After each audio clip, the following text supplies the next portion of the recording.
Liverpool's 4 reasons for confidence as £60 million January transfer gains traction. Liverpool's perfect addition to their front three might well have just been under their noses. Luis Diaz cut a forlorn figure when Porto were yet again ran over by the Reds in their own backyard in September's 5-1 trouncing in the Champions League, but he was a spirited presence when the teams reconvened at Anfield 2 months later.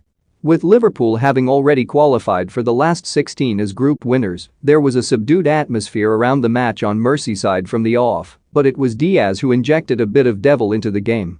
The Colombian's strong running from the left flank caused Liverpool problems, with right-back Nico Williams really not needing such a tough evening as he replaced Trent Alexander-Arnold in the starting lineup. Have your say. Is Luis Diaz the right man for Liverpool? Join the debate here. If anything, Diaz proved too unselfish, routinely passing to his teammates when he probably should have gone for goal with all the confidence of a man who has now netted 14 times this season, but he was clearly Porto's star player on the evening. Of course, Liverpool will have known all about him before, but they knew even more now. And he would know about them.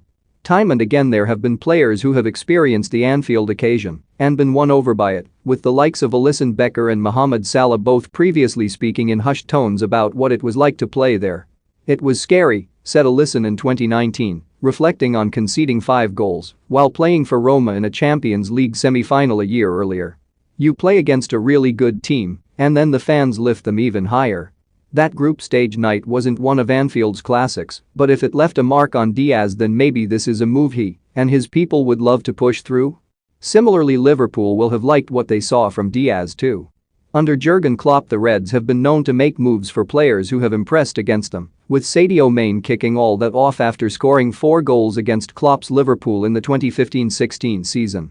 Gini Wijnaldum, Virgil van Dijk, Alisson, despite the concession of those goals, and most notably Takumi Minamino, have all made the move to Klopp's Liverpool after playing well against them too, so Diaz would be following a decent list. What's more, he'd be coming into a welcoming setup at Liverpool. The Colombian would be surrounded by several fellow South Americans, as well as Spanish speakers in Thiago and Adrian, and someone who knows Porto well in Diogo Jota.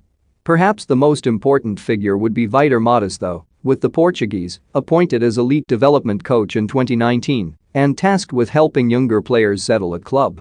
Diaz may be 24, but with a cultural similarity to draw upon, then he would surely benefit from the guidance of Matas. Finally, that age will be something that appeals to Liverpool too. 24 would appear to be the golden year that the Reds make moves at, with the likes of Salah, Roberto Firmino, Jota, Minamino, and Fabinho all joining the club around then. Prediction time. How many trophies will Liverpool win this season? Comment below. It would seem to be the perfect time at which potential and quality meet, and Diaz is primed to move up to a new level, given his performance